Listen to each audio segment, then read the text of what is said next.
আজকে হইতাছে এই সিরিজের একটা ফাইনাল ভিডিও। তো আজকের পরে মনে হয় না আর কোনো ভিডিও আসবো। হ্যাঁ, আসতে পারে আরেকটা, ওইটা হইতাছে ব্লগ টাইপের মতো, যে আমি ওই যে সার্টিফিকেটটা আছে ওইটা উঠাতে যাবো। তো আপনারা যারা বুঝেন নাই আর যারা বুঝতে পারছেন তাহলে তো ভালোই, আর না বুঝতে পারলে তো হইছেই। মানে আমি নিজেও জানতাছি না যে আমি কি কইতেছি। কন্ট্রোল। আজকের ভিডিওটা হইতাছে মূলত আপনাদের যদি মার্কশিট, তারপর সার্টিফিকেট, অ্যাডমিট কার্ড বা রেজিস্ট্রেশন কার্ড যদি হারানো যায়, তো আপনারা কিভাবে সেটার জন্য অ্যাপ্লাই করতে পারেন।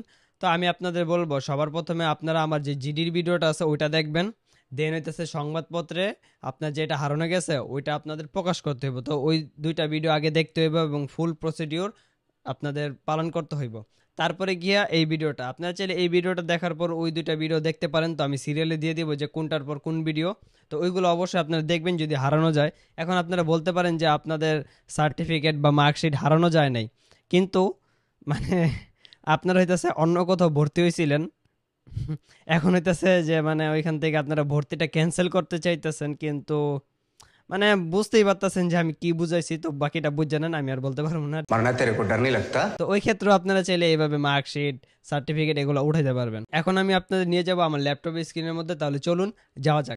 এখন আমি আপনাদের নিয়ে আসছি ঢাকা এডুকেশন বোর্ডের অফিসিয়াল ওয়েবসাইটের মধ্যে। তো আপনারা প্রথমে যেটা করবেন, ঢাকা এডুকেশন বোর্ড .gov.bd এই লেখাটা লিখে সার্চ করবেন, তবে এই ওয়েবসাইটটা চলে আসবে। আর যদি নাও আসে, প্রথমে যেই ওয়েবসাইটটা আসবে ওইটাই আপনারা এন্টার করবেন।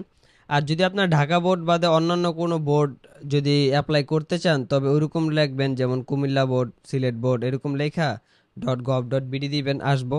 তো এখানে আপনারা যেই ওয়েবসাইটটা দেখতে পাইতেছেন, সবগুলা এডুকেশনাল বোর্ডের ওয়েবসাইট যে এরকম থাকবো এমন কোনো কথা নেই। চেঞ্জ হইতে পারে বা চেঞ্জ হইব, এটাই স্বাভাবিক। তারপরে এখানে যেরকম এমন অপশন দেখাইতেছে ওইখানে ওরকম অপশন নাও দেখাইতে পারে, অন্যান্য অপশন থাকতে পারে। তো আপনারা এগুলো খুঁজে নেবেন। প্রথমে আপনারা যেটা করবেন, অনলাইন অ্যাপ্লিকেশন এখানে লেখা দেখতে পাইতেছেন, এটার মধ্যে একটা ক্লিক করবেন। তারপর এখানে আসুক, এখন কি লেখছে, সমতুল্য সনদের আবেদন, নাম ও বয়স সংশোধন, এগুলো না তো ডকুমেন্ট উত্তোলন, সার্টিফিকেট, একাডেমিক ট্রান্সক্রিপ্ট, মার্কশিট, মানে এটাই। তো এখানে একটা ক্লিক করবেন। তারপর এখান থেকে আপনারা অনেকগুলো অপশন দেখবেন, এত কিছু দেওয়ার দরকার নেই। আবেদন ফরম, এটার মধ্যে একটা ক্লিক করবেন। তারপরে এখানে বলতেছে আপনাদের বিষয়টা সিলেক্ট করতে। তো আমি বিষয়টা সিলেক্ট করি। এখানে 3 মানে 3 নাম্বার, চৌ মানে 4 নাম্বার, আর দি মানে 2 নাম্বার। মানে আমার তো একবার দেওয়া হয়েছে নম্বরপত্র বা প্রবেশপত্র, যাই হোক। তো এখন আমি যেহেতু আবার আরেকটা আমি উঠানোর চেষ্টা করতেছি বা চেষ্টা করব, তো এটা হইতেছে দি। যদি আমার এই 2 নাম্বারটাও হারানি যায়, আমি যদি আবার উঠানোর চেষ্টা করি, তখন এটা হইতেছে 3। সার্টিফিকেট হইলে দ্বি নকল বা ত্রিনকল সনদ, 2বার উঠালে দি, 3বার উঠাইলে 3। আর আমারটা হইতেছে মার্কশিট, তো আমার হইতেছে দ্বি নকল নম্বরপত্র। তারপর এখানে বলতেছে এক্সাম, ইয়ার, রোল, রেজিস্ট্রেশন, এগুলো সিলেক্ট করতে। তো আমি করি, আপনাদেরটা আপনারা করে নেবেন। তারপরে এখানে ফাইন্ডে ক্লিক করে দিবেন। যখন আপনাদের রোল নাম্বার, রেজিস্ট্রেশন নাম্বার, তারপর আপনাদের পাশের সন, এক্সাম, এগুলো সব ঠিকঠাক থাকবে, তবে আপনাদের name, father name, mother name সব চলে আসবো, কি কি পাইছেন সব চলে আসবো। তারপর এখান থেকে প্রথমে আপনারা নিচে দেখতে পাইতেছেন অ্যাপ্লিকেশন ফি 500 টাকা যাবে, আর কিছু ব্যাট চার্জ তো থাকবেই। তারপর এখানে দেখতে পাইতেছেন মোবাইল নাম্বার, আমি আবার মোবাইল নাম্বারটা এখানে পেস্ট করে দিব। তারপরে এখানে নিচে লেখা দেখতে পাইতেছেন অ্যাপ্লিকেন্ট রিসেন্ট ফটো, এখানে আপনাদের রিসেন্ট যে ফটোটা আছে ওইটা চুজ করে দিবেন। তো আমি এগুলো করতে থাকি। তো এখানে আমি আমার নাম্বার এবং আমার ছবি অ্যাডজাস্ট করে দিয়েছি। আপনারা অবশ্যই আগে থেকে যে কোনো আপনাদের ছবি পাসপোর্ট সাইজের ওইটা আপনাদের পিসির মধ্যে বা মোবাইলের মধ্যে নিয়ে রাখবেন। আর আমি বলি, এইসব ধরনের যেগুলো অ্যাপ্লাই আছে এগুলো আপনারা পিসিতে বা ল্যাপটপে সুবিধা মানে স্বাচ্ছন্দ্য বোধ করবেন। মোবাইলে দেখা যাবে যে কোনো কোনো অপশন ঠিক মতো কাজ করে, কোনো কোনো অপশন ঠিক মতো কাজ করে না, এটা আমার পার্সোনাল এক্সপিরিয়েন্স আছে। তারপর এখানে আপনার লেখা দেখতে পাচ্ছেন থানার জিডি কপি, তো এখানে ওই থানার জিডি কপিটা দিয়ে দিব। তারপর এখানে আপলোডিং হয়ে গেছে। এখানে দৈনিক সংবাদপত্রের বিজ্ঞপ্তি, এগুলা কিন্তু আবশ্যক লেখা আছে, মানে এগুলো অবশ্যই অবশ্যই দিতে হইব। আর প্রযোজ্য ক্ষেত্রে যদি আপনাদের কাছে থাকে তবে দিয়ে দিলে ভালো হয়। তো আমি এগুলা অ্যাটাচ করতে থাকি। আপনারা এখানে দেখতেছেন যে আমি 3টা অ্যাটাচ করতে পারছি, সংবাদপত্রের বিজ্ঞপ্তি, নম্বরপত্র, এগুলো আমি অ্যাটাচ করতে পারি নাই। তার কারণ হইতেছে আমি আমার পিসির মধ্যে সংবাদপত্রের যে বিজ্ঞপ্তিটা আছে ওইটা স্ক্রিনশটে রাখছি, মানে জেপিজি বা পিকচার ফরম্যাটে। আর নম্বরপত্রটা আমার পিকচার ফরম্যাটে আছে। তো ওই পিকচার ফরম্যাটে আমার প্রথমে পিডিএফ ফরম্যাটে কনভার্ট করতে হইব। তো পিডিএফ ফরম্যাটে আপনারা যে কোনোভাবে কনভার্ট করতে পারেন। তো আমি এখন অনলাইনে কনভার্ট করে দেখি। তো আমি দিলাম ইমেজ টু পিডিএফ কনভার্টর, প্রথমটাই চুজ করি। তারপরে আমার চাইলে আমি মোবাইল দিয়েও করতে পারতাম, তো আমি দেখতেছি যে পিসি দিয়ে কইরা এখানে একদম ঝামেলা শেষ করলে, যদি এখানে না হয় তখন আমি আবার মোবাইলে করব।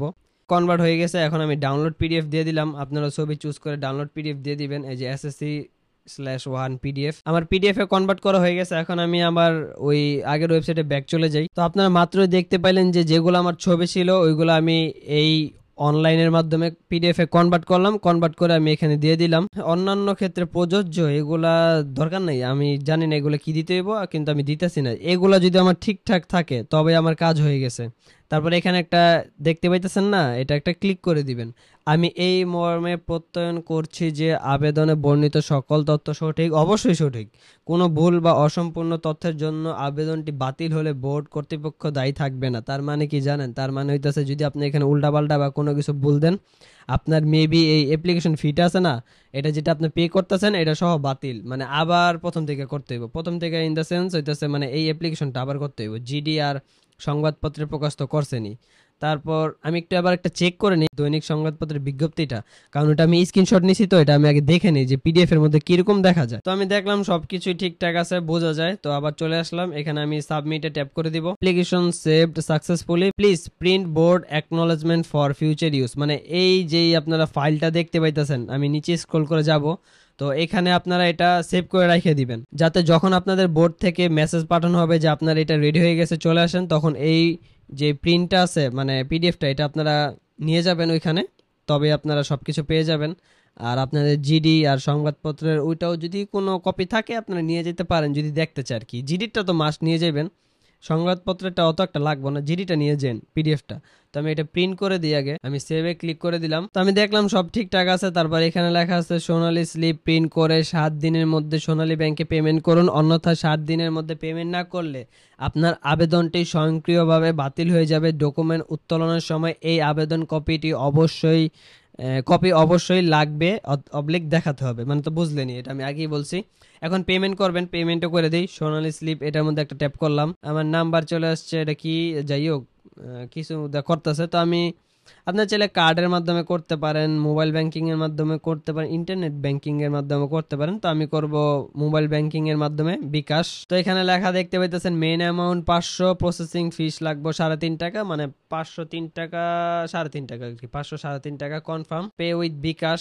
এখানে আপনারা আপনাদের বিকাশ নাম্বারটা দিয়ে দিবেন, আমি আমারটা দিতেছি। বিকাশ নাম্বার দেওয়া হয়ে গেলে কনফার্মে ট্যাপ করবেন। এগুলো অবশ্য আপনারা পারেন, তারপর আর কি। তারপর ভেরিফিকেশন একটা কোড যাবে, ওইটা আপনারা এখানে পেস্ট করবেন। তো ভেরিফিকেশন নাম্বার দেওয়া হয়ে গেলে কনফার্মে ট্যাপ করবেন। তারপরে এখানে আপনারা আপনাদের বিকাশের পিন নাম্বারটা দিবেন। এটা কি সেভ করতে বলতেছে, আচ্ছা যাই হোক, এখানে কিছু দেখা যাইতেছে না, তারপর আমি সেভ করে রেখে দিই, এটাই থাকুক। তো এখানে কি লেখা আছে, স্কুল কলেজের নাম, এটাই মনে হয় আর কি ডাউনলোড হয়েছে। আমি এটার একটা স্ক্রিনশট রেখে দিই। তারপর আপনাদের মোবাইল নাম্বার যেটা দিছিলেন ওইটার মধ্যে একটা অ্যাপ্লিকেশন আইডি এবং পাসওয়ার্ড চলে আসবে, এটা দিয়ে আপনারা লগ ইন হবেন। এখন কিভাবে হবেন ওইটা আমি আপনাদের দেখাই। এখানে চলে আসবেন, ডকুমেন্ট উত্তোলন, এখানে লেখা দেখতে পাইতেছেন মূল্যায়ন আবেদন সংশোধন সর্বশেষ অবস্থা, এখানে একটা ক্লিক করবেন। এখানে আপনারা আপনাদের যেই নাম্বারে অ্যাপ্লিকেশন আইডি আর পাসওয়ার্ড আছে ওটা দিবেন। আমি স্ক্রিনশট দিয়ে দেখিয়ে দিব যে এটা কিভাবে আসছিল, তো আমিও দিয়ে দিই। তো দেওয়া হয়ে গেলে আপনারা ফাইন্ডে ট্যাপ করে দিবেন। তো এখানে আপনারা স্ট্যাটাস লেখা দেখতে পাইতেছেন পেইড, তার মানে আমার যে পেমেন্টটা দেওয়া হয়েছে ওটা মানে কনফার্ম হয়েছে। এক কাজ করবেন আপনারা, ওইটা হইতেছে আপনারা যখন পেমেন্ট করবেন তখন এই যে স্লিপটা আছে এটা মানে পিডিএফ আকারে উত্তোলন করবেন। এখন হইতেছে আপনাদের অপেক্ষা করার পালা। এতক্ষণ আপনারা দেখলেন যে কিভাবে আপনারা এইসব প্রসিডিউর অবলম্বন করতে পারবেন। আর আমি আপনাদের বলবো, আপনারা যখন পেড করে দিবেন পেমেন্টটা, তারপরে যেই আপনাদের সামনে ফর্মটা চলে আসবো না, যেটার স্ট্যাটাস থাকবো পেড, ওইটা আপনারা ডাউনলোড করে নেবেন এবং কম্পিউটার দোকান থেকে বা প্রিন্টিং এর দোকান থেকে ওটা বের করে নেবেন। তাহলে ওইখানে স্ট্যাটাসটা দেখাইবো পেড। আর যেটা আপনারা প্রথম ডাউনলোড করবেন ওইটার মধ্যে দেখাইবো যে স্ট্যাটাস পেন্ডিং। তো আমি বলবো এটাই। আর এখন আমি আপনাদের এক্সট্রা কিছু টিপস দিতে চাই, যেটা আমি নিজে অবলম্বন করবো আর কি। আপনারা যেহেতু নম্বরপত্র উঠাতে যাবেন বা সার্টিফিকেট যাই হোক, তো আপনারা কি করবেন, আপনাদের main registration card, admit card, certificate, এগুলাই তো মানে এগুলা এভরিথিং যা আছে আপনারা সব অরিজিনাল ডকুমেন্ট, পাশাপাশি জিডিটা অবশ্যই, মানে জিডির কপিটা অবশ্যই নিয়ে যাবেন। মানে এই 4-5টা জিনিস আপনারা অবশ্যই সাথে রাখবেন যখন আপনারা ওইখানে যাবেন। নয়তো পরে দেখা যাবে কি জানেন, আপনারা কোনো একটা ডকুমেন্ট ভুলে রেখে গেছেন, পরে ওইখানে গিয়ে মনে পড়বো যে আরে এটাও তো আনার দরকার ছিল, তো তখন আবার বাসায় এসে আবার অন্যদিন যাওয়া, ডাবল খাটনি। তার থেকে আমি বলবো যে আপনারা যত ডকুমেন্ট পারেন সাথে নিয়ে যাবেন, অরিজিনাল ডকুমেন্ট অবশ্যই, ফটোকপি দেখালে কিন্তু হইব না, অরিজিনালটা সাথে ক্যারি করবেন। তো ভিডিওটা যদি আপনার ভালো লাগে অবশ্যই আপনারা জানেন কি করতে হবে, ভালো না লাগলেও জানেন কি করতে হবে। আর এই ভিডিওটা আপনারা অবশ্যই দেখবেন যাদের এটা দরকার, যাদের দরকার নাই তাদের এইসব ভিডিও দেখাও লাভ নেই, যখন দরকার পড়বে তখন অবশ্যই দেখতে হবে, আমি জানি। তো আপনারা আমাকে কমেন্ট করে জানাবেন আপনার ফিডব্যাক। পরবর্তী কোনো একটা ভিডিওতে আপনার সাথে আবারও দেখা হবে। এটাই ছিল আজকের ভিডিও, ধন্যবাদ।